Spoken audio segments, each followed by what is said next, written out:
اما بعد فاعوذ باللہ من الشیطان الرجیم بسم اللہ الرحمن الرحیم. معزز مہمانان گرامی، صدر معلمہ صاحبہ، معزز اساتذہ کرام اور ججی صاحبان، السلام علیکم. آج مجھے جس موضوع پر لفظ شائی کا موقع ملا ہے وہ ہے پلاسٹک کی انسانی صحت اور ماحول پر اثرات.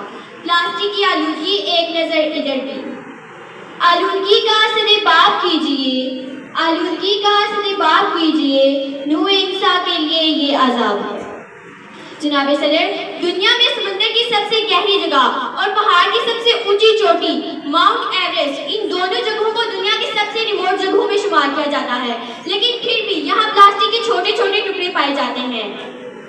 یہ افورڈیبل، ڈیوریبل اور فلیکسیبل پلاسٹک انسانوں ہی کی مرہون منت یہاں تک پہنچا ہے. یہ آج کل ہمارے چاروں طرف پھیلا ہوا ہے. یہ بیوٹی پروڈکٹس، فیشن اور پیکیجنگ سے لے کر ہر جگہ پایا جاتا ہے.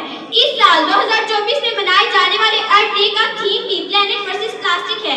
حالانکہ 2023 میں منائے جانے والے ورلڈ انوائرمنٹ ڈے کی تھیم بھی پلاسٹک پولوشن کی تھی. سنگل یوز پلاسٹک چلانے کے بعد بھی ہماری صحت اور ایکو سسٹم کو متاثر کر رہا ہے، پھر چاہے وہ سمندر ہو یا پہاڑ کی چوٹی پر. 1950 سے 1970 تک کم پلاسٹک پروڈیوس ہو رہا تھا، اس لیے اس کو مینیج کرنا اتنا مشکل نہیں تھا جتنا آج ہے. 1970 سے لے کر 1990 تک 3 گنا پلاسٹک ویسٹ ریٹ ہوا، یعنی پلاسٹک پروڈکشن بھی اتنا ہی بڑھا. اور 2000 کے شروع میں پلاسٹک ویسٹ اتنا بڑھ گیا جتنا پچھلے 40 سالوں میں نہیں ہوا. آج ہم سالانہ 400 ملین ٹن پلاسٹک پروڈیوس کر رہے ہیں. 1970 کے بعد دوسرے کسی بھی میٹیریل کے مقابلے میں پلاسٹک پروڈکشن سب سے زیادہ ہوئی، اور اگر ایسے ہی چلتا رہا تو 2050 تک سالانہ 11 ملین ٹن پلاسٹک پروڈکشن ہوگی. ٹوٹل پروڈکشن کا 36% پلاسٹک سنگل یوز یا پھر پیکیجنگ کے لیے استعمال ہوتا ہے، جس میں 85% پلاسٹک ضائع ہو جاتا ہے. یہ پلاسٹک یا تو کچرے کے ڈھیر میں رہ جاتا ہے یا ان ریگولیٹڈ پلاسٹک بن کے رہ جاتا ہے. انسان سانس میں مائکرو پلاسٹک لے رہا ہے، ہمارے کھانے اور پینے میں مائکرو پلاسٹک شامل ہے.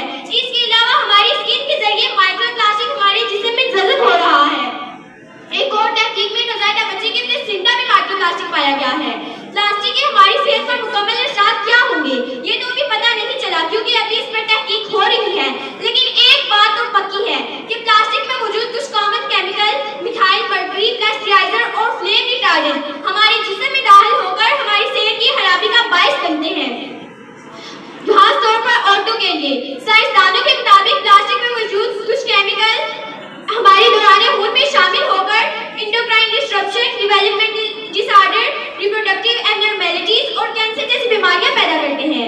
پلاسٹک ویسٹ سے بچنے کا سب سے آسان حل یہ ہے کہ اسے زیادہ سے زیادہ ریسائیکل کیا جائے، لیکن ابھی تک صرف 5% پلاسٹک ریسائیکل کیا جا رہا ہے. پلاسٹک آئل اور گیس سے بنتا ہے جو کہ ایک فوسل فیول ہے، اور اس لیے جتنا زیادہ پلاسٹک پروڈکشن ہوگی اتنا ہی زیادہ فوسل فیول استعمال ہوگا. اس کی وجہ سے گرین ہاؤس گیس کا اخراج بھی بڑھے گا اور ہماری زمین کا درجہ حرارت بھی بڑھے گا. اسی ماحولیاتی تبدیلی سے بچنے کے لیے ہمیں ہمارے دریاؤں اور سمندروں کو محفوظ کرنے کی ضرورت ہے. ہمیں ایسے اقدامات کی ضرورت ہے جس سے پلاسٹک زیادہ سے زیادہ ریسائیکل یا پھر ری یوز ہو. پلاسٹک کے غیر ضروری استعمال کو روکنا ہوگا اور لوگوں میں پلاسٹک کے نقصانات کے بارے میں آگاہی پھیلانی ہوگی. یہ صرف حکومت کی ذمہ داری نہیں ہے، بلکہ ایک مسلمان اور ایک ذمہ دار شہری ہونے کے ناطے ہمیں بھی اپنا کردار ادا کرنا ہوگا. خریداری کے لیے کپڑے کے تھیلے استعمال کریں اور پلاسٹک کو جگہ جگہ پھینکنے کی بجائے مختص کردہ کوڑے دانوں میں ڈالا جائے. اپنی ذمہ داریاں نبھا کر ہم بارش کا پہلا قطرہ ثابت ہو سکتے ہیں. میں اپنی تقریر کا اختتام اس شعر سے کرنا چاہوں گی. شکوائے ظلمت شب غم سے تو کہیں بہتر تھا، شکوائے